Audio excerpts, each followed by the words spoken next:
So അടുത്തത് to phase locking protocol എങ്ങനെയാണ് serializability ensure എന്തോ യൂണിവേഴ്സിറ്റി ക്വസ്റ്റ്യൻ 2-3 പ്രാവശ്യം ചോദിച്ചിട്ടുണ്ട്. 2 മാർക്സിനും 3 മാർക്സിനൊക്കെ ചോദിച്ചിട്ടുണ്ട് കേട്ടോ. ഇത് ഷുവറായിട്ട് ചോദിക്കുന്നൊരു ക്വസ്റ്റ്യൻ ആണ്. എങ്ങനെയാണ് two phase locking protocol ensure ചെയ്യുന്നത് കോൺഫ്ലിക്റ്റ് സീരിയലൈസബിലിറ്റി? ഇത് always it ensures conflict serializability ആണ്. ബട്ട് ജസ്റ്റിഫൈ യുവർ ആൻസർ എന്ന് പറഞ്ഞിട്ടായിരിക്കും ക്വസ്റ്റ്യൻ ചോദിക്കുക. അപ്പോൾ ഇതിനകത്ത് നിങ്ങൾ ആഡ് ചെയ്യേണ്ട കീ പോയിന്റ് എന്ന് പറഞ്ഞാൽ ലോക്ക് പോയിന്റ് എന്ന് പറഞ്ഞൊരു പോയിൻ്റാണ്. അതായത് ലോക്ക് പോയിന്റ് എന്ന് വെച്ചാൽ എപ്പോഴാണ് ഒരു ട്രാൻസാക്ഷൻ അതിൻ്റെ ഫൈനൽ ലോക്കും ഒബ്റ്റെയിൻ ചെയ്യുന്നത് അവിടെയാണ്. ദാറ്റ് ഈസ് അതിനെ പറയുകയാണെങ്കിൽ end of the growing face. എപ്പോൾ തൊട്ടാണോ അൺലോക്കിംഗ് സ്റ്റാർട്ട് ചെയ്യുന്നത് അവിടെയാണ് നമ്മൾ ലോക്ക് പോയിന്റ് എന്ന് പറയുക. സോ അങ്ങനെ നമുക്ക് ട്രാൻസാക്ഷൻസ് അതിൻ്റെ ലോക്ക് പോയിന്റ് ആദ്യം ലോക്ക് പോയിന്റ് വന്നതിന് ആദ്യം എഴുതുക, ദെൻ രണ്ടാമത്തെ ലോക്ക് പോയിന്റ് വരുന്നത് രണ്ടാമത് എഴുതുക, ദെൻ മൂന്നാമത് വന്നതിന് മൂന്നാമത് എഴുതുക. അപ്പോൾ അങ്ങനെയാണെങ്കിൽ നമുക്ക് സീരിയലൈസബിലിറ്റി കൊണ്ടുവരാൻ പറ്റും. അങ്ങനെയാണ് നമുക്ക് two phase locking protocol use ചെയ്തിട്ട് സീരിയലൈസബിലിറ്റി എൻഷുർ ചെയ്യാൻ പറ്റുക. കോൺഫ്ലിക്റ്റ് സീരിയലൈസബിലിറ്റി എന്ന് കൂടെ പറഞ്ഞത്, അതായത് ഇതിൻ്റെ അർത്ഥം എന്ന് വെച്ചാൽ ടു ഫേസ് ലോക്കിങ്ങിൽ എന്താ ചെയ്യുക, എപ്പോഴാണോ നമുക്ക് വേണ്ട എല്ലാ ഡേറ്റ ഐറ്റം ഏതൊക്കെയാണോ നമുക്ക് വേണ്ട ഡേറ്റ ഐറ്റം അതിനെല്ലാം ആദ്യമേ ലോക്ക് ചെയ്യും. സോ അതിനെ എപ്പോഴാണോ അൺലോക്ക് ചെയ്യുന്നത് അതുവരെ വേറൊരു ട്രാൻസാക്ഷനും അതിനെ ആക്സസ് ചെയ്യാൻ പറ്റില്ല. സോ അതുകൊണ്ട് തന്നെ അവിടെ ഒരു കോൺഫ്ലിക്റ്റ് എന്ന് പറഞ്ഞൊരു പ്രോബ്ലം ഒരിക്കലും ഉണ്ടാകത്തില്ല ലോക്കിംഗ് ഉള്ളതുകൊണ്ട്. പിന്നെ അതെങ്ങനെയാണ് സീരിയലൈസബിലിറ്റി പ്രൊവൈഡ് ചെയ്യുന്നതെന്ന് വെച്ചാൽ അത് എപ്പോഴാണോ നമുക്കൊരു ലാസ്റ്റ് ലോക്കിംഗ് കഴിയുന്നത്, ദാറ്റ് ഈസ് എപ്പോഴാണ് നമുക്ക് ലാസ്റ്റ് ഒരു ഡേറ്റ ആയിട്ട് ആക്സസ് ചെയ്യേണ്ടത് അതുവരെ കഴിയുമ്പോൾ അതിനെ ലോക്ക് പോയിന്റ് എന്നാണ് പറയുന്നത്. അതിനുശേഷം പിന്നെ അൺലോക്കിംഗ് മാത്രമേ നടക്കുകയുള്ളൂ. That is end of the growing phase എന്നാണ് പറയുന്നത്. ലോക്ക് പോയിൻറ്റിന് വേറെ ടേമാണ് end of the growing phase. അവിടെ എത്തുമ്പോഴാണ് നമ്മൾ ലോക്ക് പോയിൻറ്റിൽ എത്തുന്നത്. ആ ലോക്ക് പോയിൻ്റ് അനുസരിച്ച് നമുക്ക് തന്ന ട്രാൻസാക്ഷന് നമ്മൾ സീരിയലാക്കി എഴുതി കഴിഞ്ഞാൽ, നമുക്ക് ഓർഡർ ചെയ്ത് കഴിഞ്ഞാൽ we can assure serializability in transaction by using lock point. Okay, so transactions can be ordered according to the lock points. Thus serializability ordering നമുക്ക് ട്രാൻസാക്ഷനകത്ത് പ്രൊവൈഡ് ചെയ്യാൻ പറ്റും. മനസ്സിലായോ? ദെൻ ഈ ടു ഫേസ് ലോക്കിംഗ് പ്രോട്ടോക്കോളിനകത്ത് വരുന്ന 2 ഡിസഡ്വാൻറ്റേജസ് ഉണ്ട്, dead ലോക്കും cascading roll ബാക്കും. Dead lock എന്താ നിങ്ങൾക്കറിയാം. കാസ്കേഡിങ് റോൾ ബാക്ക് എങ്ങനെയാണ് വരുന്നതെന്ന് അറിയാൻ വേണ്ടി ഞാൻ എക്സാമ്പിൾ എഴുതിയിരിക്കുന്നുണ്ട്. ഇപ്പോൾ ഇവിടെ കണ്ടോ, നമ്മൾ ലോക്ക് പോയിന്റ് അനുസരിച്ച് ഇവിടെ ഒരു ലോക്ക് പോയിന്റ് 1 ഉണ്ട്, ലോക്ക് പോയിന്റ് 2 ആൻഡ് ഹിയർ ഇവിടെ ലോക്ക് പോയിന്റ് 3. സോ അപ്പോൾ ഈ ലോക്ക് പോയിൻ്റ് അനുസരിച്ച് നമ്മളിതിനെ ഇപ്പം ഷെഡ്യൂൾ ചെയ്ത് ഇപ്പം സീരിയലൈസബിലിറ്റിയൊക്കെ കൊണ്ടുവന്നു. പക്ഷേ ഇവിടെ വീണ്ടും വരാവുന്നൊരു പ്രോബ്ലമാണ് കാസ്കേഡിങ് റോൾ ബാക്ക്. നോക്കിയേ, നമ്മളിതാ ഇവിടെ റൈറ്റ് ചെയ്ത് അൺലോക്ക് ചെയ്ത് ഈ വാല്യൂവിനെ ഇങ്ങോട്ട് ലോക്ക് ചെയ്ത് റീഡ് ചെയ്തിട്ടുണ്ട് കേട്ടോ. എഗെയിൻ ഇവിടെ റൈറ്റ് ചെയ്ത വാല്യൂവിനെ ഇങ്ങോട്ട് റീഡ് ചെയ്തിട്ടുണ്ട്. അപ്പോൾ ഇവിടെ അത് ഈ 3 ഓപ്ഷന് ശേഷം ഇവിടെ ഒരു ഫെയിലൂർ വന്നു കഴിഞ്ഞാൽ ഈ ട്രാൻസാക്ഷന് റോൾ ബാക്ക് ചെയ്യണം. ഓട്ടോമാറ്റിക്കലി ഇതും റോൾ ബാക്ക് ആവും, ഇത് roll back. So cascading roll back നമുക്ക് പറ്റും. അതൊരു ഡിസഡ്വാൻറ്റേജ് ആണ്.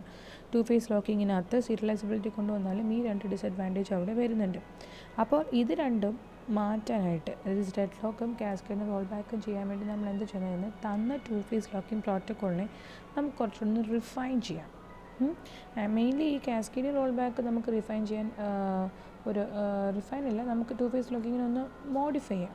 എങ്ങനെ ആ മോഡിഫൈഡ് വേർഷനാണ് strict two phase locking. Actually 2 മോഡിഫിക്കേഷനുണ്ട്, വേരിയൻസ് ഉണ്ട്. That is strict two phase locking protocol ഉണ്ട്, rigorous two phase locking protocol ഉണ്ട്. ഇത് രണ്ടും വെച്ചിട്ടാണ് നമ്മളിപ്പോൾ പറഞ്ഞ ഈ 2 ഡിസഡ്വാൻറ്റേജ് നമ്മൾ അവോയ്ഡ് ചെയ്യാൻ നോക്കുന്നത്. ടു ഫേസ് ലോക്കിംഗ് പ്രോട്ടോക്കോളിന് 2 ഡിസഡ്വാൻറ്റേജസ് ഉണ്ട്, dead lock and cascading roll back. Cascading roll back എന്താണെന്ന് ഈ പറഞ്ഞു തന്നത് ഇതിനകത്ത്. അപ്പം അതിനെ നമുക്ക് മാറ്റാൻ വേണ്ടിയിട്ട് തന്ന ഓൾറെഡി ഉള്ള ടു ഫേസ് ലോക്കിങ് നമുക്കൊന്ന് മോഡിഫൈ ചെയ്യാം. ആ മോഡിഫൈ ചെയ്ത 2 ടേംസാണ് സ്ട്രിക്റ്റ് ടു ഫേസ് ലോക്കിംഗ് പ്രോട്ടോക്കോളും rigorous two phase locking. Vigorous അല്ലാട്ടോ, റിഗറസ് ആറാണേ. So rigorous two phase locking protocol രണ്ടും എന്താണെന്ന് നോക്കാം. Strict two phase locking protocol എന്ന് വെച്ചാൽ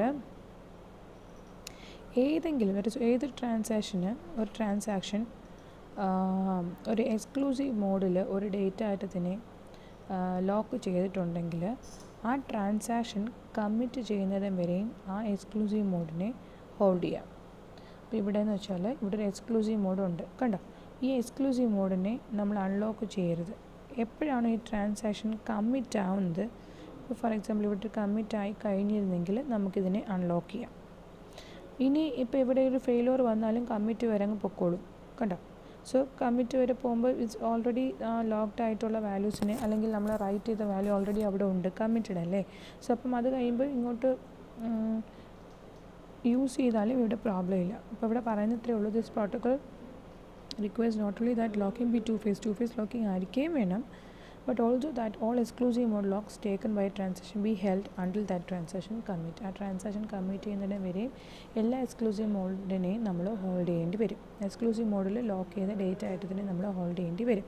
പക്ഷേ അവിടെ വരാവുന്ന ഒരു ഡിസഡ്വാൻറ്റേജാണ് ഡെഡ് ലോക്ക്. ഇങ്ങനെ ഒരിക്കലും strict two phase locking protocol ഒരിക്കലും ഡെഡ് ലോക്ക് ഫ്രീ ആക്കുന്നില്ല. അവിടെ ഡെഡ് ലോക്ക് എന്ന് പറഞ്ഞാൽ ഡിസഡ്വാൻറ്റേജ് വരും. ദെൻ അങ്ങനെയാണ് നമ്മൾ വേറൊരു വേരിയൻറ്റും ഉണ്ട്, rigorous two phase locking protocol. Rigorous two phase locking protocol എന്താ ചെയ്യുന്നതെന്ന് വെച്ചാൽ എല്ലാ ലോക്കും ഒരു ട്രാൻസാക്ഷനിനകത്ത് ഇപ്പോൾ ഈ ട്രാൻസാക്ഷനിൽ ഉള്ള എല്ലാ ലോക്കും ഈ ട്രാൻസാക്ഷൻ കമ്മിറ്റ് ചെയ്തതിന് ശേഷം മാത്രമേ അൺലോക്ക് ചെയ്യത്തുള്ളൂ. ഇപ്പോൾ ഇവിടെ ഇവിടെ നമ്മൾ ബി ഉണ്ട് കേട്ടോ, ബീനെ നമ്മൾ അൺലോക്ക് ചെയ്തിട്ടില്ല. അതായത് എപ്പോഴാണോ ഈ ട്രാൻസാക്ഷൻ കമ്മിറ്റ് ചെയ്യുന്നതിന് ശേഷം മാത്രമേ അൺലോക്ക് ബിയും ചെയ്യാൻ പാടുള്ളൂ. ഇവിടെ എക്സ്ക്ലൂസീവ് മോഡ് കേസ് മാത്രമേ പറഞ്ഞുള്ളൂ. ഇവിടെ അങ്ങനെയല്ല, ഏത് മോഡിൽ ഏത് ഡേറ്റ് ആയിട്ട് തന്നെ ലോക്ക് ചെയ്താലും ഈ ട്രാൻസാക്ഷൻ കമ്മിറ്റ് ചെയ്തതിന് ശേഷം മാത്രമേ ഈ അൺലോക്കിംഗ് നടക്കാൻ പാടുള്ളൂ. This requires that all locks be held until that transaction commits. Transaction can be serialized in the order in which they commit. So ആ ഓർഡറൈസ് ദാറ്റ് ഈസ് ഈ കമ്മിറ്റ് ചെയ്യുന്ന ഓർഡറിൽ നമുക്ക് ഓർഡർ ചെയ്ത് കഴിഞ്ഞാൽ ട്രാൻസാക്ഷൻ കമ്മിറ്റ് ചെയ്യുന്ന ഓർഡർ അനുസരിച്ച് നമുക്ക് ട്രാൻസാക്ഷനെ ഓർഡർ ചെയ്ത് കഴിഞ്ഞാൽ നമുക്ക് സീരിയലൈസബിലിറ്റി എന്ന് പറയുന്ന പ്രോപ്പർട്ടി കൊണ്ടുവരാൻ പറ്റും. മനസ്സിലായോ? സോ ഇപ്പോൾ ഇവിടെ ഇത്രയേ ഉള്ളൂ. ടു ഫേസ് ലോക്കിംഗ് പ്രോട്ടോക്കോൾ എങ്ങനെയാണ് കോൺഫ്ലിക്റ്റ് സീരിയലൈസബിലിറ്റി എൻഷുർ ചെയ്യുന്നതെന്നാണ് പറയുന്നത്. അപ്പോൾ ആദ്യമേ എന്താണ് ലോക്ക് പോയിൻ്റ് എന്ന് പറയുക. അല്ലെങ്കിൽ ലോക്ക് പോയിൻ്റ് എന്ന് പറഞ്ഞാൽ ലോക്കിംഗ്, ദറ്റ് ഇസ് ഗ്രോയിങ് ഫേസിലും ഷ്രിങ്കിങ് ഫേസും ഉണ്ട്. അതുകൊണ്ട് ഒരിടത്ത് ലോക്ക് ചെയ്ത് കഴിഞ്ഞാൽ വേറെ ട്രാൻസാക്ഷനും അതിനെ ആക്സസ് ചെയ്യാൻ പറ്റത്തില്ല until it moves to shrinking phase. അത് ആദ്യം പറയുക. അതിനുശേഷം ലോക്ക് പോയിൻ്റ് പറയുക. That is end of the growing phase ആകുമ്പോൾ നമ്മൾ ഫൈനലി ഏത് ഡേറ്റ് ആയിട്ടായിരുന്നു വേണ്ടത് അതിനെ വരെ നമ്മൾ ലോക്ക് ചെയ്ത് കഴിഞ്ഞു. അപ്പം ആ ലോക്ക് പോയിൻറ്റിനെ ബേസ് ചെയ്തിട്ട് നമുക്ക് ട്രാൻസാക്ഷനെ ഓർഡർ ചെയ്യുകയാണെങ്കിൽ നമുക്ക് സീരിയലൈസബിലിറ്റി എൻഷുർ ചെയ്യാൻ പറ്റും. അങ്ങനെ വരുന്ന സീരിയലൈസബിലിറ്റിക്ക് വരുന്ന ടു ഫേസ് ലോക്കിംഗ് പ്രോട്ടോക്കോളിന് രണ്ട് ഡിസഡ്വാൻറ്റേജ് ഉണ്ട്, ഡെഡ് ലോക്കിംഗ് കാസ്കേഡിംഗ് റോൾ ബാക്കും. അതെന്താണെന്ന് പറയുക. അതിന് രണ്ട് മോഡിഫിക്കേഷനാണ് സ്ട്രിക്റ്റും റിഗറസും. സ്ട്രിക്റ്റിനകത്ത് വെച്ചാൽ എല്ലാ എക്സ്ക്ലൂസീവ് മോഡും ട്രാൻസാക്ഷൻ കമ്മിറ്റ് ചെയ്യുന്നതിന് വരെ ഹോൾഡ് ചെയ്യുക. ഇവിടെ അങ്ങനെയല്ല, എല്ലാ ലോക്കിനെയും ട്രാൻസാക്ഷൻ കമ്മിറ്റ് ചെയ്യുന്നതിന് വരെ ഹോൾഡ് ചെയ്യുക. ഇത് രണ്ടുകൊണ്ടാണ് നമുക്ക് മെയിനായിട്ട് എങ്ങനെയാണ് two phase locking ensure serializability എന്നുള്ളതിൻ്റെ ആൻസർ പറയുന്നത് അവിടെയാണ്.